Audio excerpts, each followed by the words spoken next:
One, I wish to speak about the Vagrancy Act that we recently passed, which I support. I wholeheartedly support. And I thank the good governor for NCDC for bringing it in. And I thought everyone debated quite passionately, and they all had points, including the points raised by the good opposition leader. Now, he deferred from most of the arguments presented, and he did not vote for the act, or the bill, sorry. But he did have points that we must be cognizant of. That eventually we want to come to a stage where all Papua New Guineans can move around freely and do whatever they please in this country, as long as it's within the laws and they're not in any way, shape, or form creating problems and breaking laws. But I wanted to make a point about how we arrived here.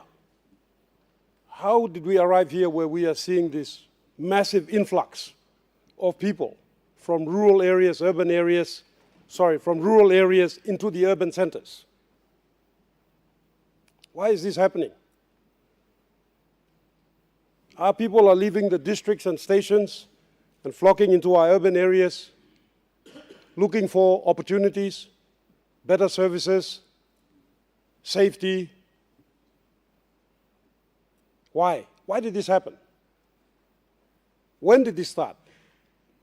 Well, there are many reasons, or there are a number of reasons, but the main reason I see is what happened after 1995.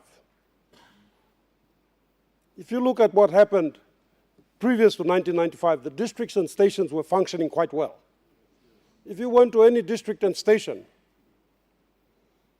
there was water, power, law and order, health services, the police were there, public servants were diligent, they were at work, and they had funds to carry out their programs, meet their responsibilities to the people of their district or station.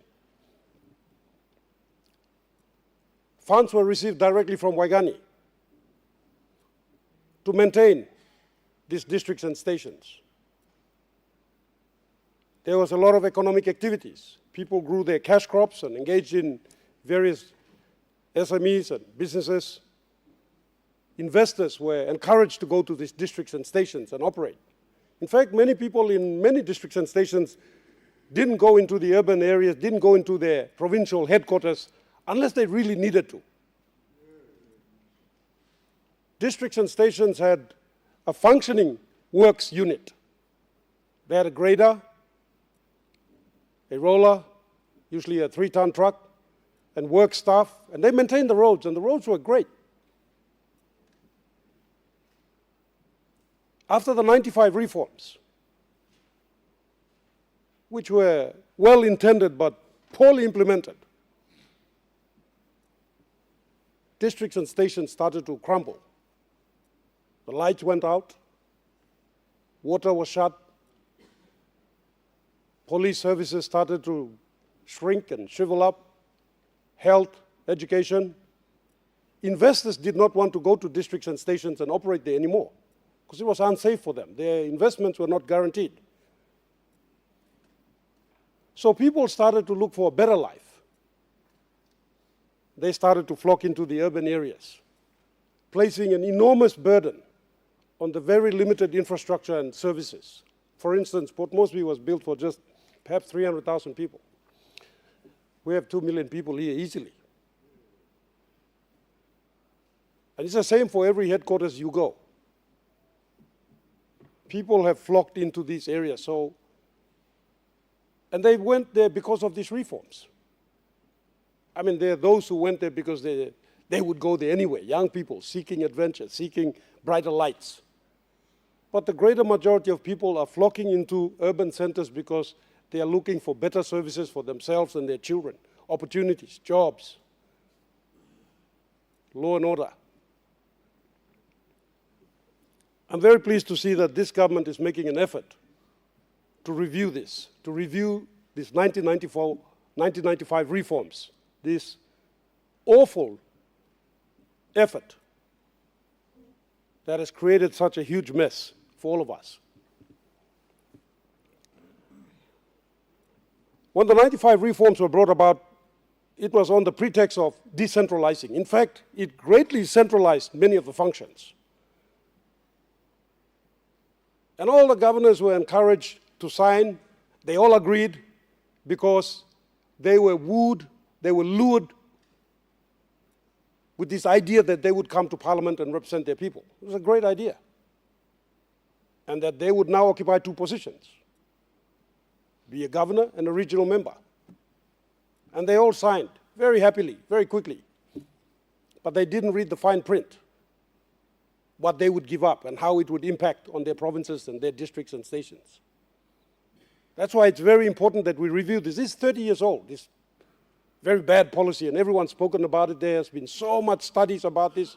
There's more than enough research papers and documents written by experts from here and elsewhere. And it has been highlighted at many governors' conferences.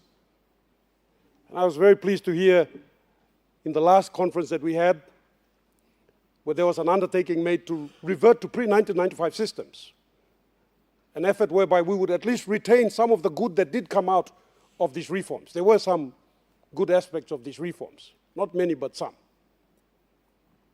And then review the destructive consequences. Now we have the DDAs, and we have funding going to the open members, and they're expected to go out there and deliver and maintain these districts and stations. It's beyond them. We need funding that goes directly to the districts and stations so the public servants can actually maintain these districts and stations and create the conducive environment needed so that the people can operate there and live there in peace and have the services and benefits that they ought to be enjoying. So here's a suggestion that I have. One of the consequences, and it all happened around the same time, was the introduction of GST. And it created a lot of problems in itself as well, including the fact that provinces do not get 100% of the GST that they generate. So here's my suggestion, that all provinces should be getting that 100% of the GST.